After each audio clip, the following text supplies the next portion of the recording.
Good morning students. हम लोग पढ़ रहे थे सिविक्स का chapter number 3 type of government. Type of government में मैंने अभी तक आपको गवर्नमेंट के बारे में पढ़ाया, 3 टाइप्स ऑफ गवर्नमेंट पढ़ाई, डेमोक्रेसी पढ़ाए और डेमोक्रेसी के टाइप पढ़ाए। आज मैं आपको पढ़ाऊंगी types of democratic form of government. In our representative type of democracy, we have two main forms of government called the parliamentary and the presidential form of government। जो हमारी डेमोक्रेटिक फॉर्म ऑफ गवर्नमेंट होती है यानी democracy होती है, यानी वो form जो इंडिया में है, उस फॉर्म में हमारे पास गवर्नमेंट में दो मेन फॉर्म्स होती हैं गवर्नमेंट की, पार्लियामेंट्री और presidential. These two forms are different from each other। ये दोनों ही एक दूसरे से बहुत अलग होती हैं। The difference is based on the relation between legislative and executive branch of the government। इनके बीच का जो डिफरेंस होता है वो लेजिस्लेटिव और एग्जीक्यूटिव यानी जो लॉ एंड ऑर्डर बना रहा है और जो उसको एग्जीक्यूट कर रहा है, इनके ब्रांच पर डिपेंड करता है। सबसे पहले आता है हमारा parliamentary form of government. Parliamentary form of government क्या होता है? In parliamentary form of government there are two heads. Parliamentary form of government में दो हेड्स होते हैं। The head of the government is the prime minister. इस government का जो हेड होता है उसे प्राइम मिनिस्टर बोला जाता है। Who is directly elected by the people as the member of parliament, जो कि पार्लियामेंट के मेंबर डायरेक्टली इलेक्ट करते हैं। Second is president, the head of the state. Second जो होता है वो प्रेसिडेंट होता है, जो कि स्टेट का हेड होता है, जो इनडायरेक्टली इलेक्ट करा जाता है। ही और she is not elected by the citizen as is the case with the post of the prime minister. The president is elected through an electoral college made up of elected representatives who are members of parliament। जो president होता है वो electoral college से बना होता है, जिसमें जो representative होते हैं वो elect करते हैं, और वो representative कौन होते हैं? वो representative parliament के ही members होते हैं। It is called indirect. इसको हम इनडायरेक्ट कहते हैं because our chosen representative vote for him instead of us. क्योंकि प्रेसिडेंट को हम लोग सेलेक्ट नहीं करते, जो हमारे रिप्रेजेंटेटिव होते हैं वो लोग सेलेक्ट करते हैं कि हमारा प्रेसिडेंट कौन बनेगा। इन parliamentary form of government the executive is a part of legislative branch. जो एग्जीक्यूटिव होता है वो लेजिस्लेटिव ब्रांच का पार्ट होता है। The head of the state, जिसे हम कंट्री भी बोलते हैं, इज द प्रेसिडेंट। हमारी कंट्री का जो हेड होता है उसे हम प्रेसिडेंट बोलते हैं। Who is not the head of the government, जो पर्टिकुलरली किसी एक गवर्नमेंट का हेड नहीं होता। The head of the government, जो गवर्नमेंट का हेड होता है उसे हम प्राइम मिनिस्टर बोलते हैं, जो कि लीडर होता है उस पार्टी का जिस पार्टी की मेजॉरिटी होती है, यानी जिस पार्टी की गवर्नमेंट चल रही है, जिसका कंट्रोल चल रहा है। इंडिया में parliamentary form of government he follow की जाती है। आप देखो इंडिया में हमारे प्रेसिडेंट भी हैं और प्राइम मिनिस्टर भी हैं। सेकंड आता है presidential form of government. Presidential form of government जो होता है वो लेजिस्लेटिव और एग्जीक्यूटिव दोनों को सेपरेट करके होता है।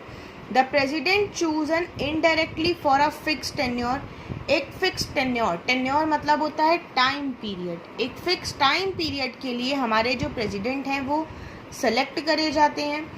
Is not responsible to the parliament, लेकिन वो पार्लियामेंट के लिए बिल्कुल रिस्पॉन्सिबल नहीं होते। The president is the real head of the state. Presidential form में जो प्रेसिडेंट होता है वही स्टेट के रियल हेड होते हैं, जिनके पास सारी पावर्स होती हैं। The president is only the policy maker. जो प्रेसिडेंट होता है वो पॉलिसी मेकर होता है, और जो लेजिस्लेचर होते हैं वो लॉ मेकर होते हैं। The executive, legislature and judiciary are separate। Executive, legislature और judiciary तीनों ही branches को separate रखा जाता है। The president is all powerful, लेकिन जो president होता है वही सबसे ज़्यादा powerful होता है। He or she is not responsible to the legislature and the electorate। जो president होता है वो इस चीज़ के लिए responsible नहीं है कि legislature क्या कर रहे हैं। he or she appoint his or her own team members or cabinet who are not the member of legislature or parliament। जो प्रेसिडेंट होता है वो कोई भी मेंबर अपॉइंट करता है, तो वो मेंबर ऐसा नहीं होता जो लेजिस्लेचर या पार्लियामेंट का पार्ट हो। The president is elect for a fix term.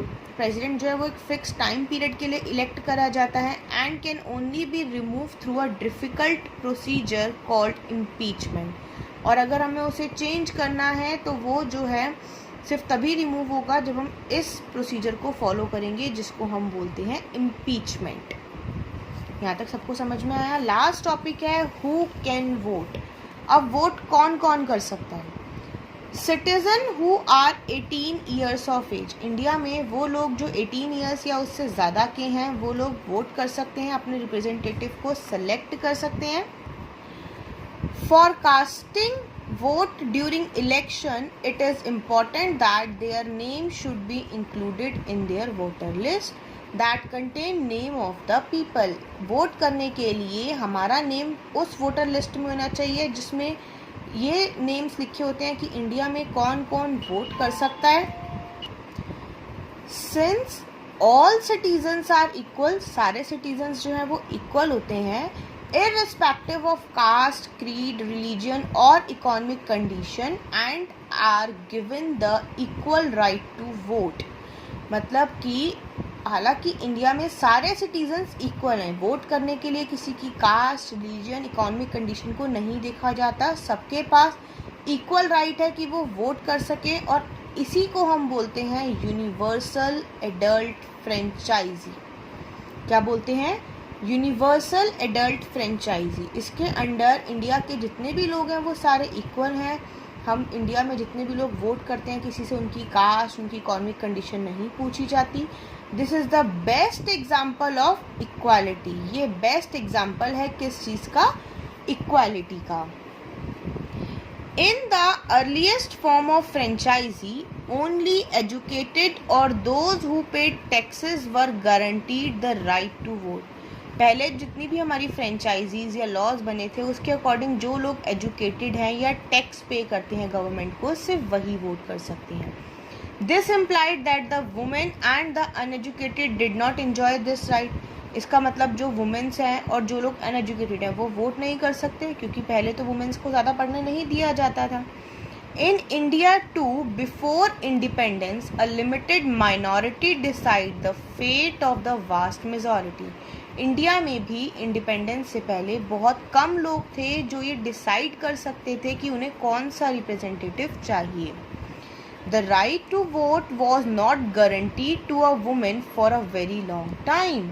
बहुत लॉन्ग टाइम तक, बहुत लंबे समय तक वुमेन्स के पास ये राइट नहीं था कि वो अपने रिप्रेजेंटेटिव को सेलेक्ट कर सकें।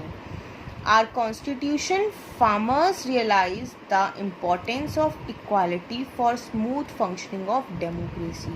पर हमारे कॉन्स्टिट्यूशन ने ये चीज़ बताई कि इक्वालिटी कितनी ज़रूरी है एक डेमोक्रेसी को स्मूथली चलाने के लिए, and guaranteed the right to vote to all adult citizen of the country. और लोगों को ये राइट दिया कि जितने भी एडल्ट मतलब 18 या 18 प्लस सिटीजन्स हैं वो हर सिटीज़न जो है वो वोट कर सकता है। यहाँ पर आपका चैप्टर एंड